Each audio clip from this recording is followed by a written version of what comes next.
Let's talk. You want to talk about O.J.? Sure. All right. Because that's what everyone's talking about, and people don't even know what to think.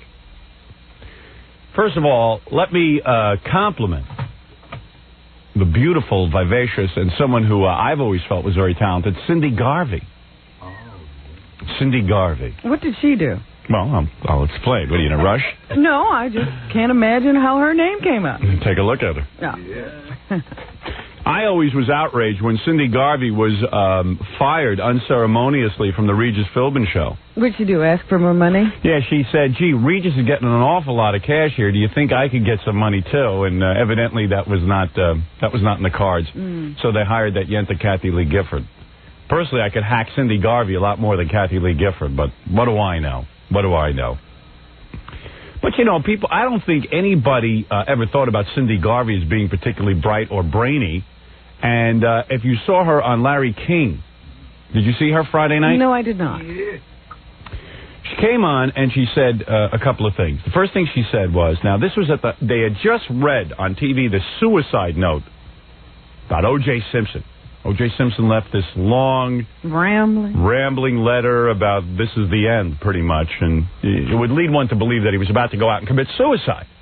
So Cindy Garvey's on Larry King, and she said, first of all, what the hell is all this sorrow for O.J. Simpson? There's a woman dead.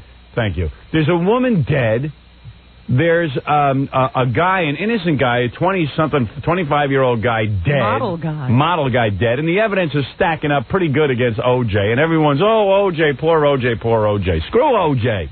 Well, the best was all those people on the sidelines, you know, on the roadway, cheering and hey, go Juice. Go Juice. And in a way, O.J. was getting everything he wanted in life. Think about this for a second. O.J. made his career. The best part of O.J.'s life was when he was running down that football field and he was carrying the ball and everyone was screaming, go Juice, go Juice. Now, for the first time in a long time, he was going down the field, the highway, in his car as people screamed, go Juice, go Juice, go Juice. In a way, it was unbelievable for him. Hey, Fred, am I going to see your face the whole show? I don't know what happened to our balance, but now I see you the whole time. What happened to our... Where are you, Fred, that you're not? No, I never used to be able to see Fred's eyes or head, and somehow Fred is up higher. What? I'm sitting exactly where I normally sit. I know, but why am I seeing you? They moved this thing back. Is what happened. It's back. So I see. No. You have to move. I think you have to move it closer to you. The more closer I move it, the more I see you. Really? Yeah. Because I think if you move it closer to you, you won't see me. The people are right. You're frightening. I mean, I'm looking at you the whole time. It's very distracting. I saw the videotape. I didn't see myself. Did you used to have things? Did you used to have things piled up in front of your face? Yeah, but the guys from E came in and moved everything. I don't care what they do. I can't look at you during the show. I think that they're looking to get those Fred reaction shots. I don't care. I'm not looking at Fred for the whole show. You're acting like I'm the one who... Gary, bring in a paper bag that Fred may wear it during this You wear the paper bag. No, you're wearing a paper bag. I don't need to wear the paper bag. I still see you. No, well, that's your problem. No, you can cut the eyes out. Wear a blindfold. I need to see. Well, you don't. Take it off during the... no, seriously, can you just put something up? No, I mean... No, sir, it's distracting me is what I'm saying. Can you put something up? Sure. Okay. Whatever you want. Just put some cards or something up in front of your face. Okay. All right, good. Thank you. Makes me feel good. No, it has nothing to do... I don't care if Cindy Crawford was sitting there, Fred. It has nothing to do with making you feel good. I don't want to look at anyone but Robin. You're quite beautiful, really. Yeah, that'd be good. You wear that, Jeff. That'd be good. Put that up. There you go. Thank you. Thank you. No, it has nothing to do with it being you. Okay. Thank you. I think it does. We're out of paper bags, but plastic would be wrong, Fred, right? better yet, could you put up this... Just try it on, will you? No, I heard We won't tie the bottom. I won't... You don't have to... Let me see if this works better. No, I don't Would you rather look at Woolworth? Just for a second, let me say... No, I don't think so. Fred. It's very dangerous. For a second? For a second. Let me just see how it looks. Right here. Warning, to avoid danger of suffocation, keep away from babies and children. Do not use cribs, beds, carriages, or playpens. Just try it for a second. No, I can't. I'm sorry. And now it's free advertising. Okay, for 1 second. Yeah, right, for 1 second. Thank you. This is going to make it. Hold on.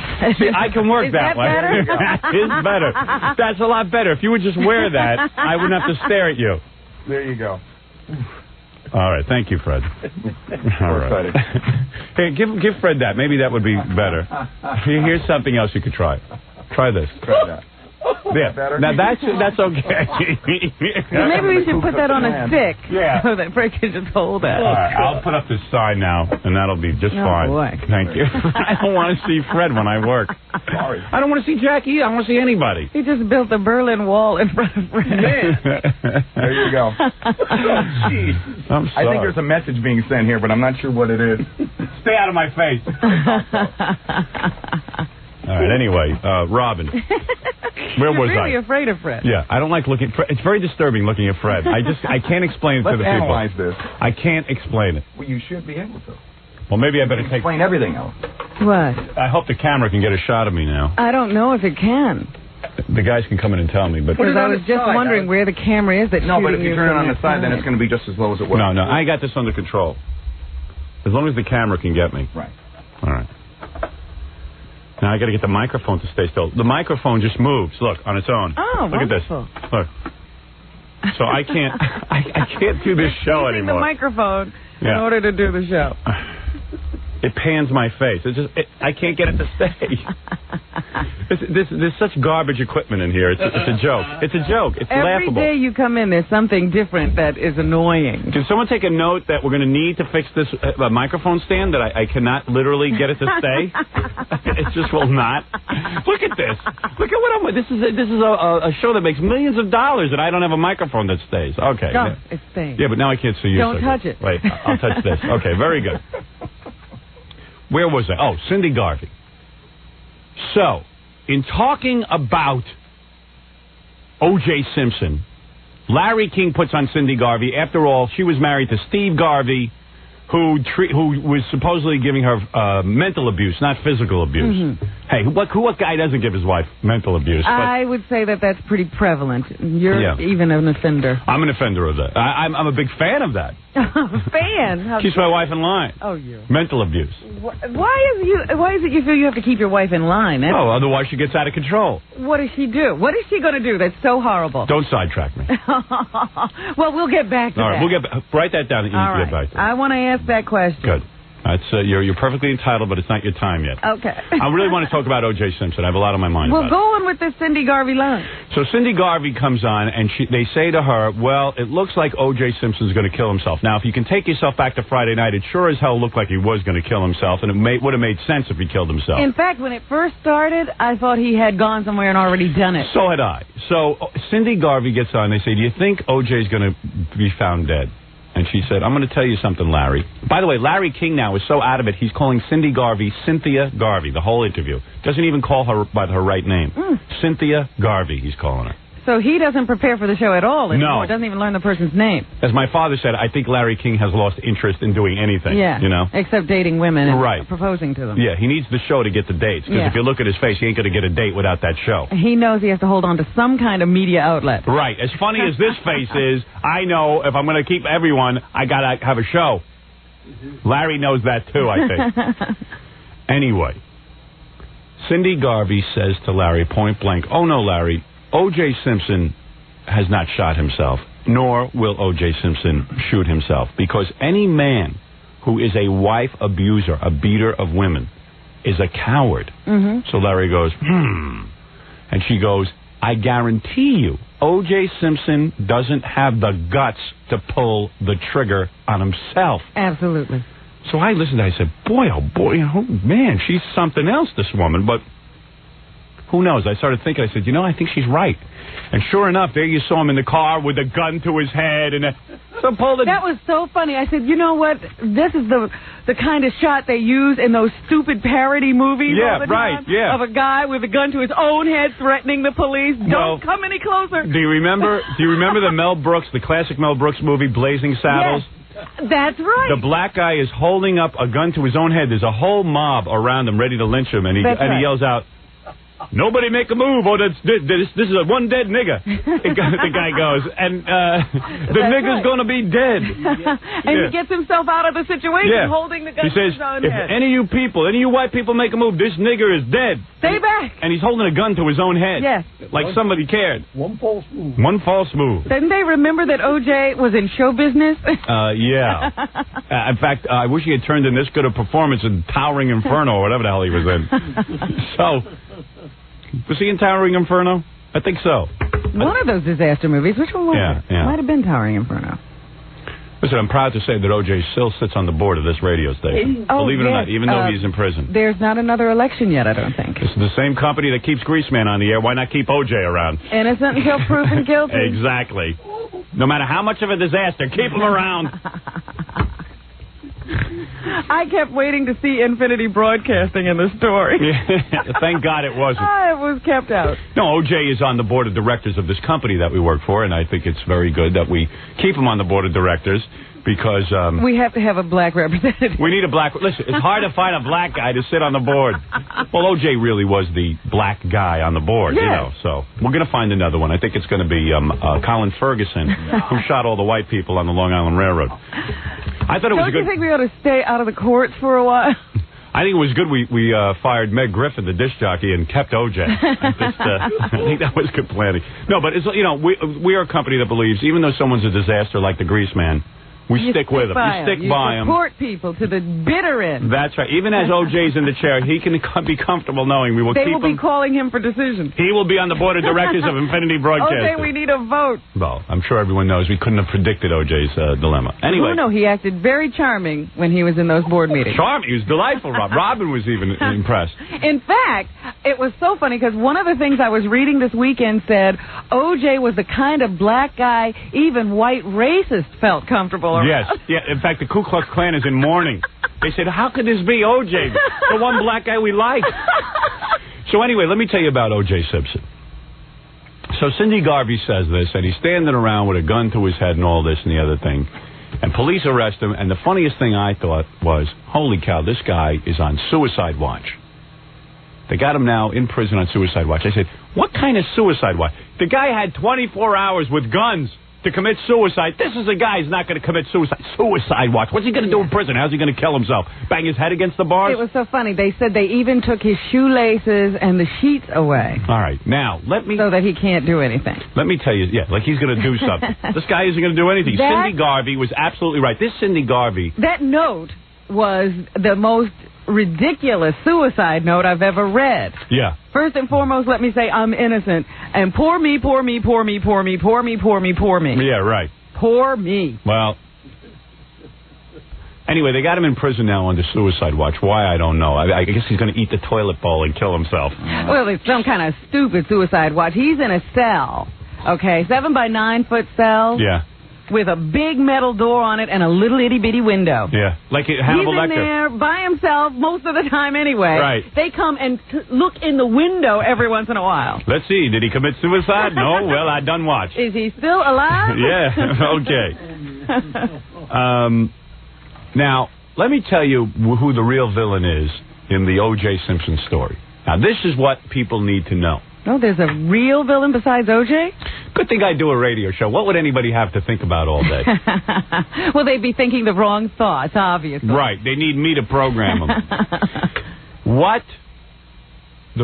Who the real villain is. How do you identify a villain in this story? Mm-hmm. Is the villain O.J.? Is the villain, I don't know, the wife? Did she drive him crazy? Is the villain society?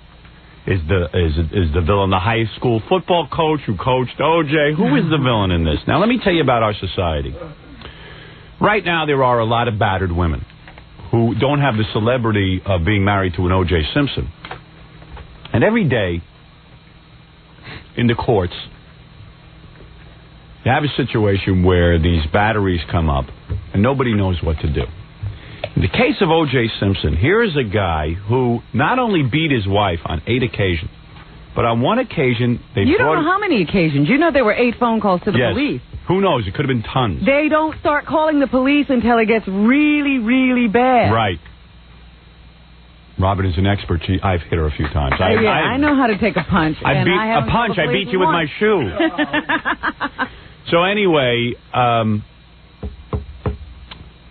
the real villain in this is the judge who saw O.J. Simpson in court. Now hear me out.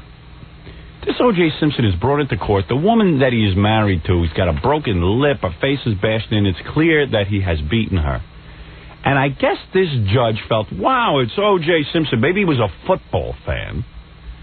But he let this guy, O.J. Simpson, not only pay a few bucks to get out of this. What O.J. should have done was jail time, which the judge would have been fine in committing O.J. Simpson. Same way they took Leona Helmsley and made an example of her. Take O.J. Simpson, throw the friggin' book at him. Not only would he have thought twice now he said, holy cow, I'm O.J. Simpson. I lost all my endorsement deals. I'm in prison. Maybe for that one little 30-day jail term? You bet. It might have awakened O.J. Oh, you bet. Listen, it's better than what they did. Listen to what this judge did. He let O.J. Simpson... They said, you got to go see a psychiatrist. He says, well, listen, I got to do a lot of road trips for my job. He says, you know what, just call the psychiatrist on the phone. The judge made a joke out of the whole thing. The judge let him pay off a couple of bucks to get out of it. Where do you see a guy beats his wife? He pays a couple of bucks, he gets out of it. Where do you see that? How does a judge sleep at night doing something like that? Did the judge not have any compassion for this woman who was getting her face bashed in? You see what's wrong? They will never... I have not read one newspaper article indicating who this judge was that allowed this to happen. And now we should not only... I would like somebody to tell me the judge's name. I would like to see this judge removed from the bench. That is what's... never mind the FCC going after me because I might say penis on the air. Forget about that. The FCC would have been, if they had been brought into a room with O.J. Simpson, they'd have all been smiling and shaking his hand and asking for autographs. The FCC would have said, well, O.J.'s a great guy. He doesn't say penis. Yes. He's a good role model. Oh, so he beat his wife a little bit. Was the judge blind? O.J. was hitting that fine blonde piece. And, first of all, okay, it wasn't even an ugly woman O.J. was beating. You like a look at that beautiful woman. What? I mean, the judge would have to be blind. Were you saying he would have been justified if she had been ugly? If O.J. had beaten some slob, it might have been okay, all right? See, this is where you're wrong. Under the law. I might be off on that. See, now you're joking about let me say something. Violence. Yes, in all seriousness, once in a while I get thrown a joke around. In all seriousness, let's start with our good-looking women. And absolve them of battery. No, in all seriousness, someone has got to now say a judge has poor judgment. This guy is not fit to sit on the bench. I haven't seen one reporter come out about the judge. I haven't seen any television newscaster say this is they should hold up his picture like a criminal. That is not exactly true. They had a show on ESPN. ESPN?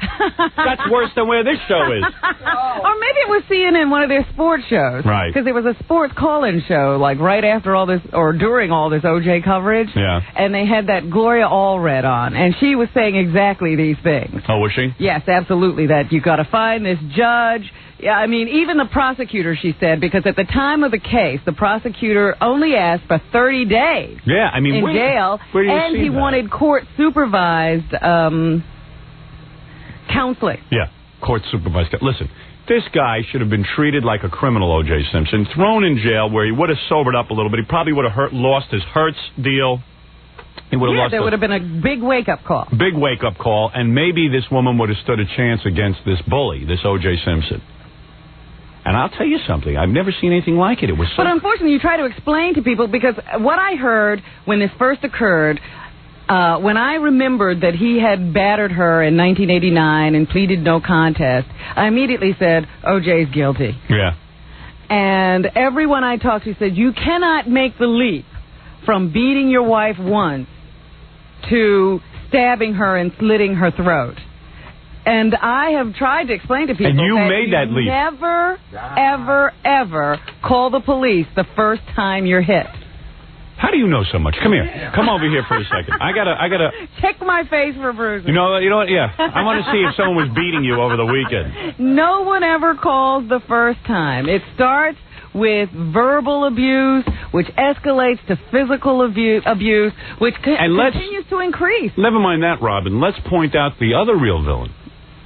The Los Angeles storekeepers that sell knives and gardening equipment to black people. Now, here we go. Now there's a leap. You're leaping. Take a big leap. If you're leaping, I'm going to leap. All right. I can't get garden equipment anymore? You should not be trusted with yeah, why would you need gardening equipment? What do you care if you can get it? Anyway, then I'm reading about... All right, I'll continue this. Let me take a break, okay? And then I want to talk some more about O.J. Simpson and what I've been reading. And this law I'm trying to get passed against blacks buying gardening tools. And you know you can have a white man buy you some gardening tools, Robin, if you really become desperate. All right. We also have to talk about how you ended the Long Island Railroad strike. Thank you. I'd like to replay my phone call to the governor's office. Yes. Got him in gear. Yes. By the way, for those of you just tuning in, I ended the Long Island Railroad strike, and I will detail that later. Scott, pull the tape about how I did that. I'd like to replay that. I'll be back with more thoughts on O.J. Simpson, your phone calls, and the big phone call made to Peter Jennings. I guess that you heard about this. You have that? I have it. I read about it. I can't wait to hear it. Yes, I have it all for you. Don't tune away. Peter Jennings, I always thought he was a very bright man. It's a good weekend for me, ending that Long Island Railroad strike. Now, if I could only end the gay games and get rid of the Puerto Rican Day Parade, I'd be in business. I'd be everyone's hero. Well, you were represented at the gay games as well. I understand that there was a gay run in Central Park. Yes. And Larry Melrose Green was in it. Ran the whole distance of whatever the race was with a Howard Stern sign. Oh, did he? What is he doing in the gay games? I don't know. He just decided to run to represent you, I suppose. I see. I know he's not gay. At least I think he's not. No, as far as I know, he's not. All right, let's take a break, and we'll be back right after these words. We're back with the Howard Stern Show. So now that we're doing a TV show, Ralph, the annoying hairdresser, is in here every minute fixing my hair, and it's like I like to use the time in the commercials to sort of take a moment to take a breather, collect your thoughts, think about what you want to do next. And now every minute it's Ralph, and Ralph hums behind me, makes commentary. He's right in on everything. And I like Ralph. Don't get me wrong. I like hanging out with Ralph. I was surprised to see that big credit Ralph gets. Oh, did he? I didn't see I don't get E-television, so I didn't see the show. Howard's hair and makeup. Oh, really? I thought it was you want to be known as a stylist. Stylist. Or something like that. Well, I know it was... We'll get that straightened out. Yeah, I saw the hair first... and makeup stylist, baby. Yeah, I saw the first show, and I want to change some of the microphones around and things like that. I've got a whole bunch of thoughts, but I'll discuss those with you later. We're on O.J. Simpson right now. I won't bother you every break. It's just your hair's a little dry, and I just had to fix it up. Yeah, I know, but you don't understand. I need some downtime away from you, Ralph. Yeah. And if you do come in, don't hum. Or talk. Well, he has this thing like you know, usually I told you something important, too, so... Yeah, but you can go tell Gary that. You don't have to tell me. Okay, yeah. And he has an annoying voice. You know how he's like, yeah. So, I'll speak louder. That's better. Okay. And wear a bag over your head. Yeah. Give that plastic bag to him. See how he looks. I was watching the TV show when Ralph was on, and they didn't show Ralph's big purple tooth and gum. Do it now, maybe it'll get on tonight's show. Just do a big smile.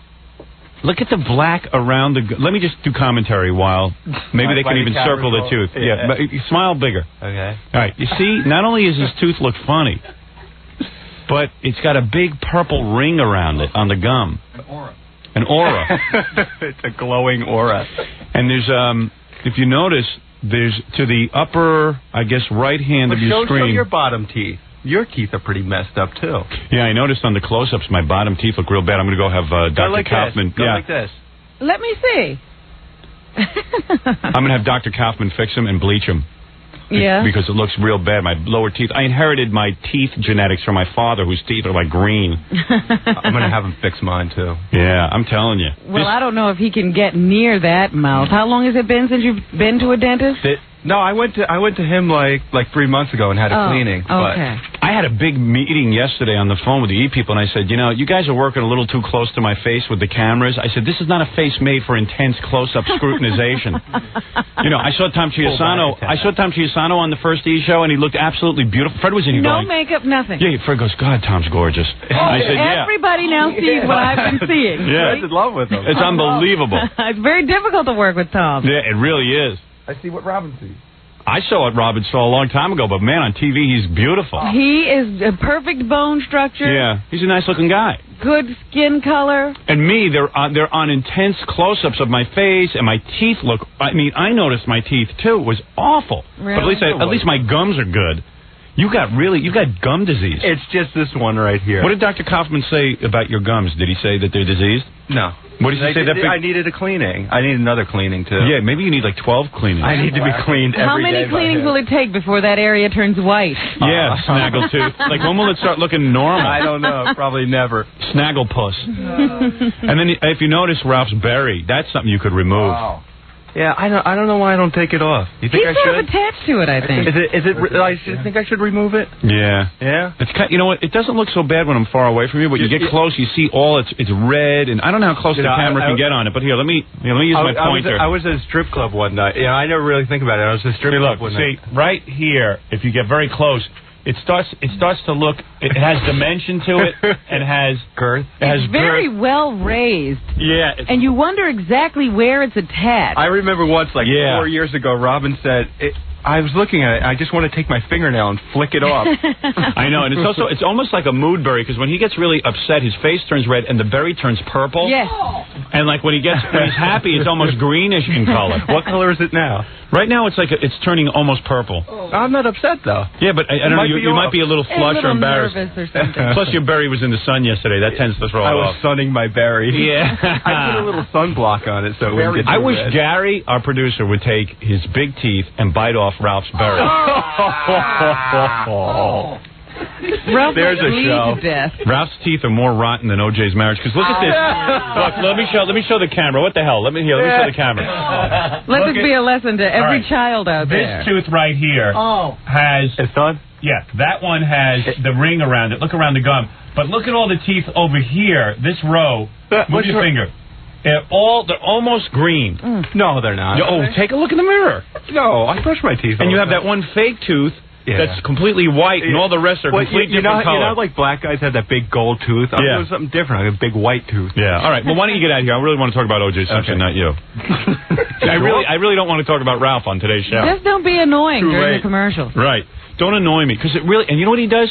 He's like messing around with my hair, and he's like pulling on it and stuff. And I go, Ralph, dude, you don't understand something. The content of this show is more important right now than you foxing with my hair, because he doesn't like the way it looks with the headphones on, and he wants a certain amount of hair cascading into my face. I see. And I could dig where he's coming from, but I need some downtime to sort of mellow out, and he's back there going, hey man. And then I go, Ralph, can you quiet down? Oh, I'm sorry. I go, I'm asking you to quiet down because I'm trying to think. Oh, okay. That was when I was doing your hair in the back this morning. Well, like when I come in the morning, I want to read the newspaper and know what's going on. for 2 seconds. And he's like, I'm happy. Yeah, and it's like the guy wants to badly be noticed, and he's got to understand, I can't talk to him then. It's not going. This whole thing isn't going to work. You were talking to me. I didn't even say anything. But to he was being polite, probably. Oh, dude. And then he goes like, "You love me." Then I'm looking at O.J. Simpson stories, and they have different pictures of girls O.J. dated, and great pictures of O.J.'s ex-wife, who's a real knockout. Hey now. And Ralph's like behind me going, hey now. And I'm like, dude.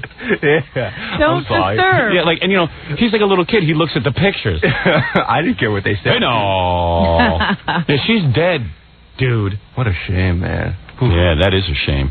All right, get out of here now. All right, man. All right, thank you. Anyway, let me begin my next dissertation on O.J. by playing this incredible piece of tape. I have not heard it yet. What is it, Papa Booey? We, if you want, we have the guy who made the phone call. Oh, you do? Yeah, plus we have another, it wasn't as national, but a very funny phone call that was also made to the news about you and O.J. Oh, good, okay. This was out of Los Angeles. I wondered who made this call. It wasn't one of the regulars? No. In fact, we'll get everyone to... You know what, let me take a little break, and I'll have a whole phone call presentation for you right after these words. We're back with the Howard Stern Show. Yes. Yeah. We're back. I was just going to point out that you're wearing very dark glasses in a dark studio. Well, the whole TV show thing is weird that we're taping the radio show for TV because I want to look handsome, and I saw a piece of tape of me wearing my regular glasses that I normally wear in here, and I didn't look handsome. I got to wear dark glasses, so it's a dark studio with dark glasses, and quite frankly, I'm near blind. You don't care about your eyesight. No, I want to look handsome. You'd rather go blind. Right. Thank you. Now you got it. You got your priorities straight. Thank you, Robin. What is it, Baba Phony? We have two phone callers on the line. The first one, this guy right there, that's the guy that made the phone call to Peter Jennings on Friday night about the O.J. Simpson thing. Okay. Hello, gentle sir. Oh, by the way, Robin, you had something you... hi, how you doing? Hello. Okay, give me a second here, Robin. You want to announce the name of the judge. I want Robin to... Now, don't announce it right this second. Okay. I want to first say something.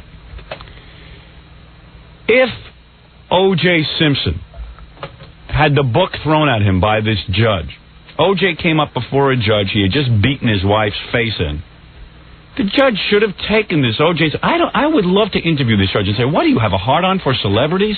I mean, what is... I hope that someday if I ever get in trouble, I get you as a judge. If you're that enamored with celebrities. Because...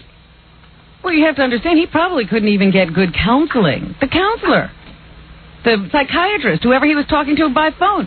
Oh, I'm talking to O.J. Yeah, I mean, everyone is enamored of O.J. Simpson, and it's like, wow, a judge sees a woman all bloodied. I don't care who punches you. If a celebrity or non-celebrity, throw the book at the guy. The law should be administered equally regardless of station. I'm going to predict the judge is 1, white, 2, a football fan, and 3, too old to be in his position.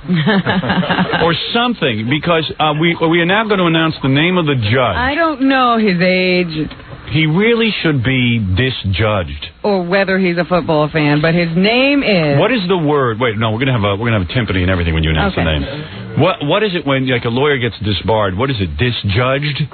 I don't think that's the term. Disrobed, defrocked, de-wigged, de-judge. What is it that they do to a guy to throw him off the bench? Unseat him? Unseated. I know some of these judges, and I've never been able to figure this out. Some are appointed by politicians, and some are elected. Yes, and I don't know which this would be. Yeah, would you understand that whole thing? Like, how many judges are appointed by politicians? I mean, I've never gotten into that, nor do I care, but how come some of them have to run for re-election, and then some of them are appointed? Yeah, the federal judges are appointed. Right. I think state judges are elected. But some of them have to be appointed. You don't vote for the chief judge or, you know, the guy who's on the appeals court. Yeah, because I know when I vote for judges, they might maybe give you 5 different judges to vote for at the most, and there's tons of judges. Yeah. So I don't think that all of them are elected. But get this guy off the bench. Give him the hook if you have to, because someone has got to set an example to these judges that they must throw the book at people. I don't mean in stupid little cases. I'm talking about when a guy walks in and his wife is full of blood, and this guy has done it.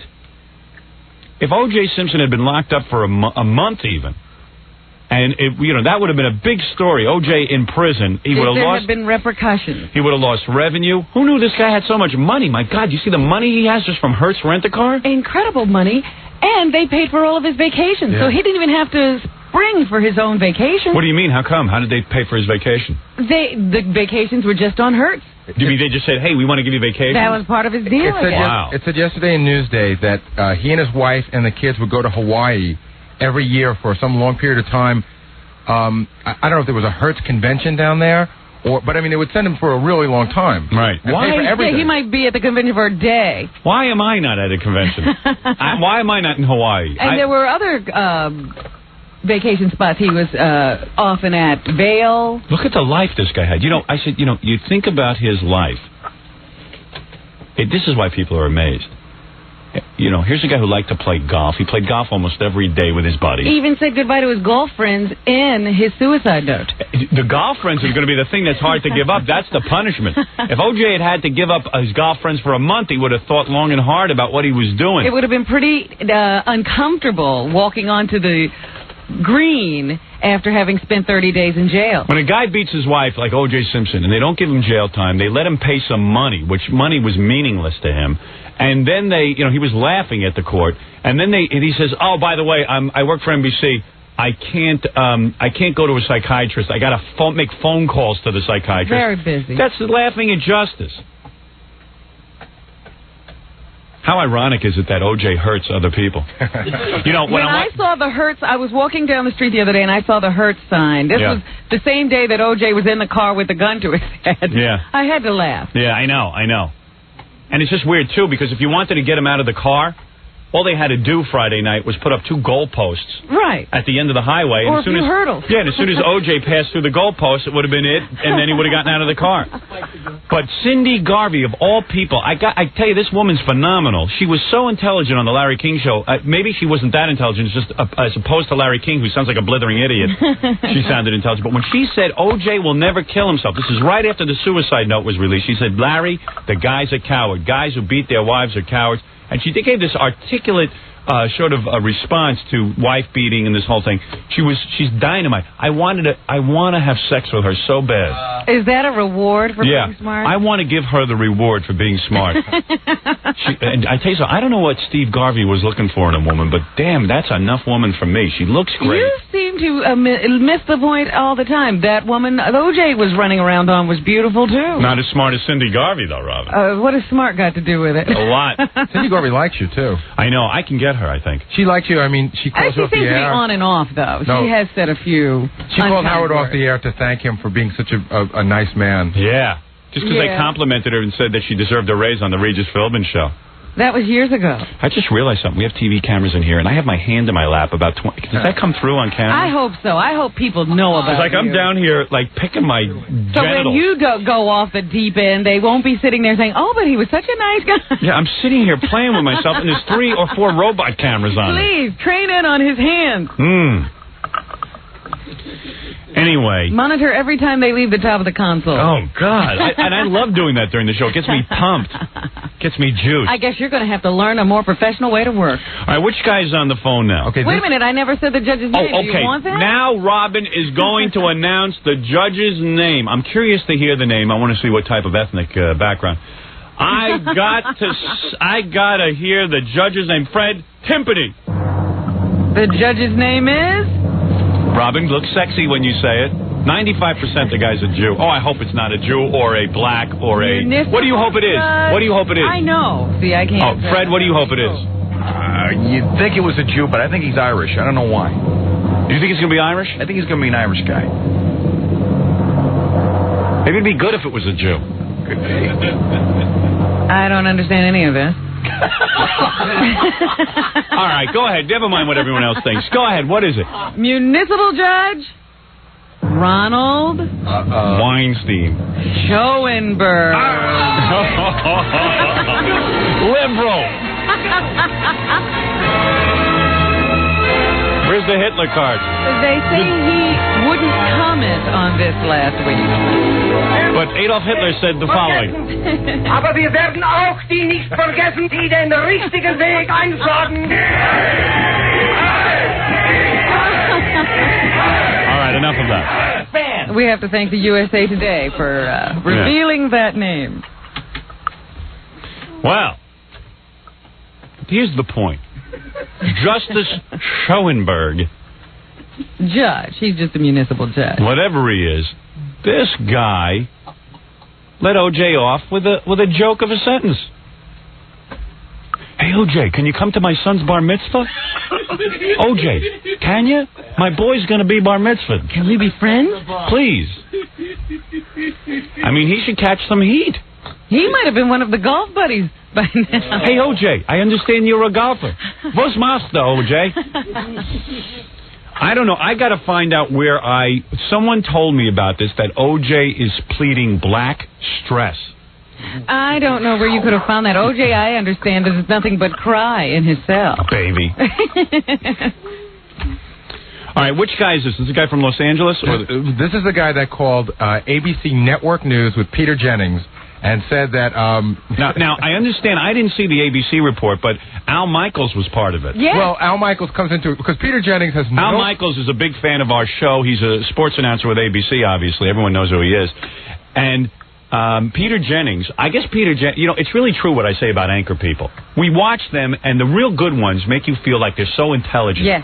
But Peter Jennings, like all anchor men, is a puppet head. He's like the straw man in The Wizard of Oz. If it is not written down on a piece of paper for an anchor man, I guarantee you they can't say it. I don't think Peter Jennings has a brain. They don't know that it's a phony phone call until somebody tells them in their earpiece. Yeah. Otherwise, they'll just keep going. Because what it was is the setup was O.J. was out on the highway, I guess, and they're following it, and Peter Jennings says, I haven't heard this yet, but Peter Jennings says something like, hey, there's a guy, a witness right there. He saw O.J. No, they were already in the driveway at this point. Oh, okay. And he says, I'm O.J.'s neighbor. But meanwhile, the guy sounds like Step and Fetch It. He goes, hello, Dad. Peter Jennings. It was a real bad one. Doing a real bad black dialect? Like I do every day. And he goes, now looky here, I see out the dough. Now, first of all, where's a guy who sounds like that next door to O.J. Simpson? I mean, use your head. He might have been in the gardener's cottage. My father said he was watching it on TV. He says, this Peter Jennings is a nincompoop. Thank goodness for L. Michaels. And I'm beginning to think the sports guys are the ones with the real brains. Yeah. David Biancouli in his column today says that Stern ought to tell his audience and his most devoted followers that it's time to stop. That would be the right thing to do. He says by not telling them, I've told them not to do it. They don't listen to me. He's saying the prankster should never have made the call, and Stern, by not firmly and seriously disavowing such poor taste phone calls during coverage, has reached the point where he shares the blame. Excuse me. Where is that coming from? Mr. Biancouli, I think it's incumbent upon news organizations to check their sources. Yeah. I have to question what these other sources are, if they ever call back and check to see if these people are valid or have in other words, real true story to tell. You're saying by those phone callers, it shows you that the media will talk to anybody. Absolutely, and they'll report to you what anybody says. Thank you. You can make up anything. Thank you. And as a matter of fact, it certainly showed that during this whole thing that Peter Jennings is out to lunch. In fact, he should be watched for Suicide Watch. Gary, you've got the strangest face I ever saw. Did you see yourself on the E! Show? No, I haven't. At the end of the show, we talk about your lips and how you can't get your lips over your teeth. How you couldn't actually force your lips over your teeth. Gotcha. I never saw... You look dopier. One of the funniest things I have ever seen on television. Funnier than that shot that goes right up your nostrils, Robin? No, I didn't see that one. All I saw was you trying to stretch those teeth. I thought Robin looked kind of pretty. I don't know. Somebody faxed me. Kind of pretty? Somebody faxed me. Yeah, I thought you looked really nice. Somebody faxed and said, Robin's very pretty, but don't do the shot that goes up her nostrils. I never saw that shot. I never saw anything. Except Gary's teeth. That was fun. What is that? Gary, you didn't see you, but you saw my teeth. I did. You get the E! Network. I don't. But I got to tell you, they sent over the tape, and I'm looking at Gary's teeth. I said, this looks like the gates to O.J. Simpson's estate. I said, I've never seen anything like it. There was that one shot where he put the paper up, and he tried to get ready. Yeah. He really tried to was force laughing. his lips over Let me see you put your lips over your teeth right now. Done. What? Let me see. Look how the lips now look how the lips stretch over the teeth. Watch. Look. I told you. Listen. It doesn't look like you're relaxed. It's a shock that I have big teeth and big lips. All right. It's just funny. It's funny to watch on TV. Did you see the review in the paper today? No. The guy said, I do have to report that Gary does have extremely big teeth. It does not. We got. By the way, the E! Show. I was yelling at I got to tell you everything that's going on with E! But I was yelling Sunday night about this shot, that shot, because it's hard working with robot cameras, and everyone's working hard to try to get this thing looking just right. And I was yelling and yelling and yelling. Then I opened up the paper this morning, and the guy gave us 3.5 stars out of 4 for the E! Show, and I go, hey, disregard everything I said. Yeah, just forget what I said over the weekend. But it's a work in progress. I mean, putting cameras in a studio like this using robot cameras, it's going to take time to work it all out and, get it all together. But anyway, let's get back to this guy, and then I'll talk about the E! Show. I just have to say one more thing. When Gary puts his lips over his teeth, it's like one of those bodybuilding poses. Yeah. You know how a guy has to work really hard to pump up his muscles? Phone call. Gary has to work really hard to get the lips over his teeth. Yeah, I know, and it's like it created a scene where every bit of energy in Gary's body had to be used. It was Friday, the end of the week. I was out of energy. There's a guy on the phone that did something really good. We got to talk about the Knicks, too. And I must again say, NBC. Weren't we supposed to be celebrating today? We will be. Thursday morning. Yeah, we'll see. NBC is out of their minds. I am telling you, they should. Not only do we need the name of the judge in the O.J. Simpson case, we need the name of the NBC executive. All right. Who sits there and says, gee, 50 other channels are covering O.J. Simpson. I better cut away from a basketball game, a championship basketball game. I'm going to cut away now for the entire third period almost and cover O.J. Simpson in a car. At the very least, put the car in the lower corner of the screen and keep the game going. Why remind people that there's something more important than this game? You should tune over to another station. It's insanity. I mean, people want to see this game. And if you want to see what's going on with O.J. Simpson, there are several other channels doing full coverage. Well, you know what it was? It was a case of the guy going, gee, what's better, the game or O.J. Simpson? So I'll cover both badly. I'll cover the game badly. I'll cover the O.J. Simpson thing badly. The point is, however, that they could never have gone to full coverage. There was only one place you could see the basketball game. Why is it that these NBC executives, or television executives in general, have no brains? Why is it so apparent what they should do to everyone else but them? You know who I bet made the decision? You know who I bet pushed Warren Littlefield. I bet you it was whoever is the head. He's the same guy who lost David Letterman. Gee, I think I'll go after Jay Leno and dump Letterman. Ha, Warren. Retard. I'll bet you it was the guy, whoever the head of the news division, probably went there and said, you know, we have legitimate news to cover, and you're not letting us, you know, do what we're supposed to do. Yeah, there's a guy in a car. We have to go cover it. You know, there's 500 other channels covering it. Stick with the game. That's what you went with? Go with it. That was the only place you could see it, and they took that away. All right, anyway, so over at ABC, you're the guy who made the phone call? Yes, I am. Yeah, how'd you get through? Okay, what I did was, first of all, I'm also the guy that made the Dexter phone call on the LIRR. Oh, you're the guy who did the Colin Ferguson call. I made 2 prank phone calls this year, and they both made the paper, so I'm very happy about that. Well, let me tell you something. I was reading the Prodigy Billboard service on computer, and many of the fans of the show were saying that whoever made that call has reached his peak of his talents. Because this call you're about to hear. I see, okay. All right, so you called up and you said... what happened was this. Like you said, I was watching the Knick game. They cut away from the Knick game, which I was freaking out about. But I couldn't get through to Channel 4. That's true I really wanted to get through because it was really annoying not to watch the game. Right. So what happened was I ended up calling Channel 7 again. I figured I had luck with them the first time. And I said... They're extra stupid, I guess. Yeah. So I called up and I said, hi, this is KTLA. I need a producer right away. So they go, KTLA? Yeah, KTLA Los Angeles, Mike Fox with you. Get me a producer now. So they go ahead, scrambling around. You know, all of a sudden the producer, hello, KTLA? Yes, that's right. We got a satellite link up over there, and we've got some mobile units on an on-site location. If you're interested, I could patch you through on a switchboard if you want. Let's do it now, though. And in the background, and they're freaking out now. I hear in the background, some guy goes, okay, we got a guy from KTLA. They're flipping out over at the Channel 7. I don't know what's going on over there, but I'm cracking up. I'm trying not to laugh. So then they're just like, okay, what do you got there? And I'm yelling in the background while they're doing this. I go, okay, Chicago, line 76, go with it. You know? You're adding atmosphere. Yeah. I really wanted to make, I had my brothers in the background. It was funny. So then finally they said, okay, we're going to give you through. You know, I put him on hold for a second. I said, we're going to try and make the call. I put him on hold. I didn't make a call. I put him back on. I said, what kind of operation are you running over there? Don't you guys know what the hell you're doing? So I'm screaming at the guy. I wanted to get through right away. He goes, okay, we're going to give you a number right now. It's going to be a direct line to the newsroom. Peter Jennings is going to pick up the phone. So this points up again that nobody checks sources. Let me tell you the truth. You guys have a better screening process than they do. Gary, you should feel proud. So, Gary, maybe you can't cover your lips with your you can't cover your teeth with your lips, but you certainly can scream. Hey, boss, are you saying I'm smarter than Peter Jennings? I am. I'm saying a piece of wood is smarter than Peter Jennings. Well, I feel good. So what happens is the next thing I know, I go ahead, I shut off my TV because I know there's going to be a delay on. I call up. First of all, let's just say everyone was in a state of confusion because on one channel, you had 10 black guys. This is what I observed: 10 black guys playing with a ball. And the other channel had 2 black guys in a car playing with a gun. I'm saying, where are the white people at? What is it? I can't get white people on my TV. Friday night and no white people on TV. The only white guy I saw for a few minutes was Larry King, and that's a poor example of a white person. I said, what is this? It's like color television. They literally meant it when... What, white people don't show up good on screen?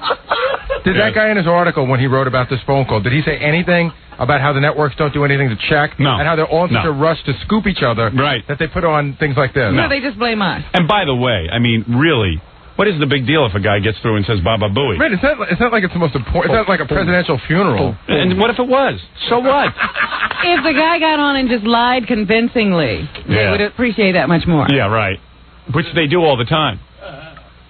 So anyway, you get on. So don't let me interrupt your story. So you get on. Right. So I end up calling up, and Peter Jennings' producer is right there next to Peter Jennings, I guess, or right behind him. And they said, okay, you're the guy that spoke, that's right on location? So then all of a sudden I come up with this voice. I go, why, yes, I am. This be Robert Higgins, and I'll be across the street from O.J. All right, so let's go listen to the tape at this point. Okay. All right, let's put it on right now. And it just seems perfectly clear that Cowling wants everybody to be calm.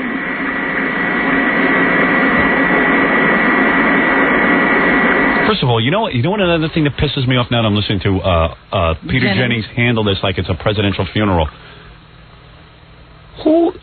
This guy's worth $10 million, they say, O.J. Simpson. They should deduct from his money the amount of money it costs to have 50,000 police cars chasing him for an hour. Do you know what the taxpayers had to pay to apprehend this guy? Well, why do I have to pay for it? The police didn't have to let O.J. slip through their fingers like that. They caused a lot of problems by not keeping an eye on O.J. But the bottom line is you and me have to pay, and the people of Los Angeles and everyone else in the world have to pay for police protection. Why am I paying for 5 cars, helicopters, and everything else? There were 18 cars 18 following him. Who do you think pays all these officers? Let O.J. pay them. And who was watching the other criminals? Was O.J. the only criminal out in Los Angeles? There were more people out looting during this than robbing and raping and stealing. I would like to see a report of what else happened. All right, let's get back to the phone call.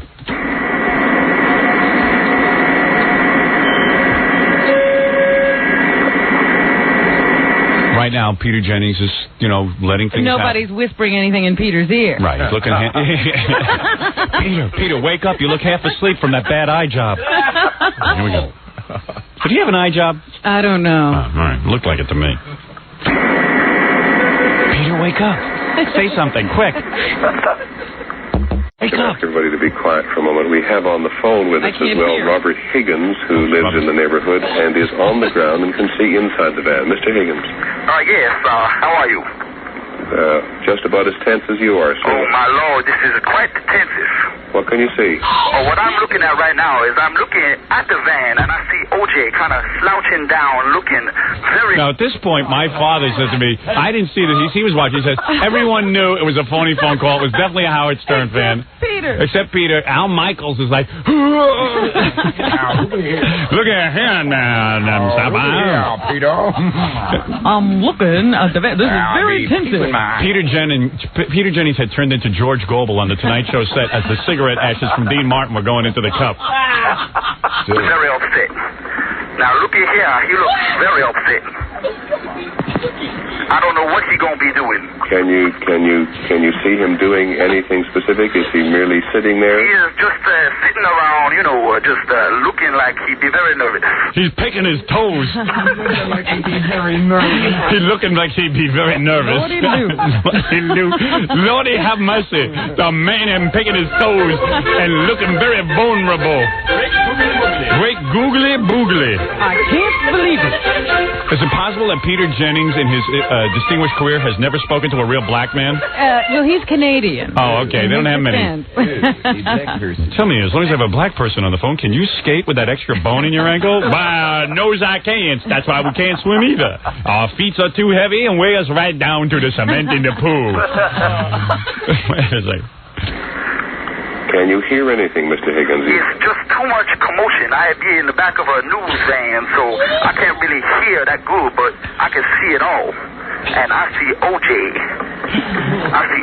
Man, and he looks scared. And I would be scared because there's cops all deep in this. Thank you, Mr. Higgins. And Baba Booey to y'all. The driveway of O.J. Simpson's home in Brentwood. Clearly an effort being made to have him come out of the vehicle in the doorway of the house. I done be cut off the line. Hey, does Peter know now? Yeah, I think they might have informed him in his headphones. But he's so heroic. Such a robot. Yeah, a robot puppet head. That makes no reference to it. The phone call just goes away.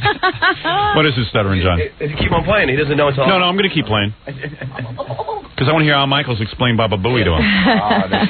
Could you even believe that they didn't stop me right at the first word? No. Now looky here. I mean, that should have been a clue for anybody. And you were supposed to be O.J. Simpson's neighbor. Yeah, like a guy with that voice lives in Brentwood. Yeah. Well, I done hit oil in my backyard and I made my money that way. I've been sitting back in a news van here and he Grammy scale. Members of the Ku Klux Klan called up and were blushing. They were so embarrassed. I mean, we're trying to make everybody think white people are smart, Peter. Now, look here. I'm be next door to O.J. Been living here for many, many years. In fact, Mr. Drysdale coming over with my money. Right now. I like that, Miss Jane. Haven't the papers pointed out like 50 times that O.J.'s the only black guy in Brentwood? Yeah. That's why he's suffering black stress. His friend, Al Cowling. Peter, by the way, just for the record, this is Al Michaels. That was a totally farcical call. Lest anybody think that was somebody who was truly across the street. That was not. He said something in code at the end that's indicative of the mentioning of the name of a certain radio talk show host. Okay, thanks, Al. So he was not there. All right, we have them on every coast. Thank you very much. What did Peter Jennings say? We have them on every coast. His code name. His code name is Baba Booey. Yes, it's indicative of some peripheral character, Baba Booey.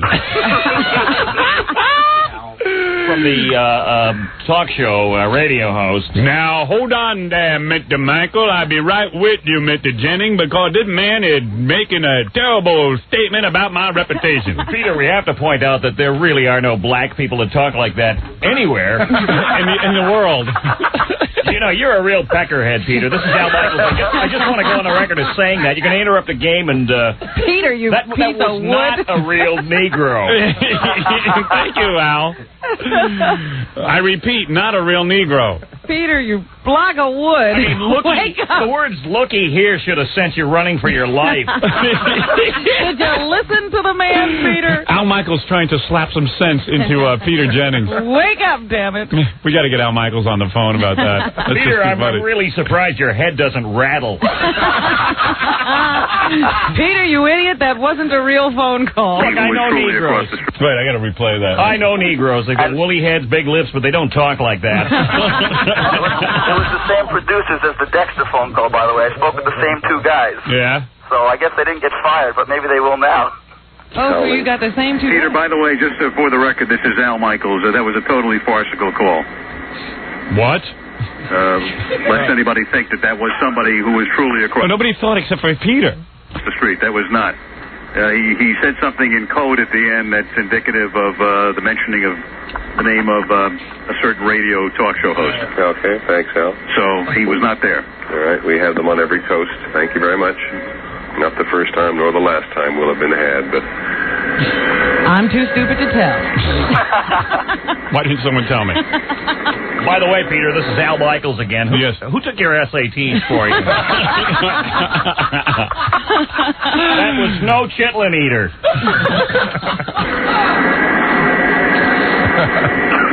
That's it. If the police do get their hands on O.J., he will be taken to the Los Angeles County Men's Jail, where he will be held until a preliminary hearing is held, which is normally 2 weeks after he's arraigned. You probably already know from earlier today that various blood samples... You think Peter Jennings talks like that because he's depressed about O.J.? Or No, or he's just... I'm telling you, they're telling him that in his ear as he says it. Right, and maple syrup in his head. What is that, Al? He's got maple syrup in his head. Thank you, Al Michaels. If O.J. is arrested, that's if O.J. I don't is think... arrested. If O.J. is arrested... I think if they hired me to be an anchorman, I would fail the test because I could never talk that slow and dull. It would be like, if O.J. is arrested... I believe it will be very soon. He will be taken to the men's prison. Excuse me, how long have I been asleep, Robin? Well, thank you for the call. Howard, let me tell you one thing. Peter and by the way, I don't approve of the phone call you just made. What's that? I said I don't approve of the phone call you made. Oh, I'll never do it again, Howard. All right, thank you. He is batting 1,000, though. Every time he calls, he gets in the news. All I have to say is I want an FME this year. You got it. Rip out your phone, guys, please. good talking to you. All right, I'm going to trace you down, and I'm going to stop you. Now, look at here. I can't be founded, okay? All right. that. I know where you lives. You lives next door to OJ. Now, look here, Miss Missy. You done give away your address. Mr. Peter Jennings can't be getting me in no types of trouble. All right, dude. All right, later, Howard. Thanks, Bye, man. Robin. Bye-bye.